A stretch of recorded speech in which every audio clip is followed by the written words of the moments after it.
Welcome back. We're here to preview Saturday's Premier League fixture between Newcastle United and Liverpool at St James's Park. Pascal, starting with Newcastle, into the match in a bit of form now. They do, yeah. They're 3 games unbeaten, 2 wins in a row, and last week against Spurs it was so impressive. I mean, the first half, it was a bit of a nothing first half. Spurs probably deserved to go in front, but there wasn't too much about it. In the second half, they were just fantastic. They started from that kick-off. I think that's really good from Pardew. I mean, some teams, when they take kick-offs, they'll just sort of kick it back to the centre mid and they'll sort of hoof it up to their big striker, but he planned that definitely, like played it back, and then Amiobi sprinted in behind D. It was lazy from Spurs, but still brilliant. He collected the ball, finished, great finish. Got the winner from Perez, and then Spurs didn't really look like coming back into it, but you have to credit Newcastle. It really was a fantastic display.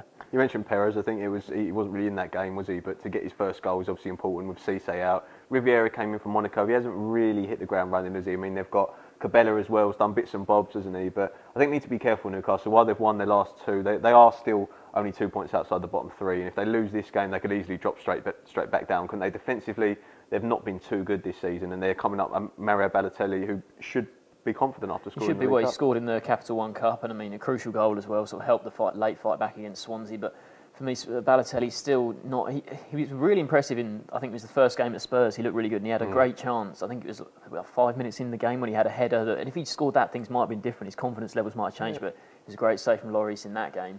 I think since then it's just looked a bit stop-start. And I mean, he didn't start against Swansea midweek. Lambert did, so he should start this game. But I think Brendan Rodgers, even though Balotelli's a good option, he'll still be really wanting to get Daniel Sturridge back as soon as possible. Yeah, I think that's so important, isn't it? And mentioning Balotelli, I mean, he scored in the Champions League, hasn't he? Now in the Cup, but he needs to get off the mark in the Premier League, doesn't he? It's not last time out against Hull, it was goalless, obviously, and he had that chance late on.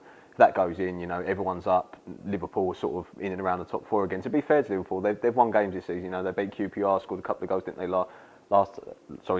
Before the whole game, and they're still only sort of 2 points off the top 4. So if they win this game, then they're still in and around, aren't they? So I think like Raheem Sterling, like there was obviously the whole England thing. I think since then he hasn't been quite as good as he was at the start of the season. Yeah. So he probably needs. I don't know if that's still playing on his mind at all, that whole sort of affair that he had, but I think he needs to sort of come back. He's still probably been their best player in some of the most recent games, but he still hasn't been quite as good as he was at the start of the season. And given the sort of striking problems they have, they need him and Henderson and Gerrard to get forward more, and they really need a bit more from their midfield, I think. So you're backing them to win this game, Liverpool? I don't know, given Newcastle's form, I think they might get something out of the game. I'm going to go for a 2-2 draw. 2-2 draw.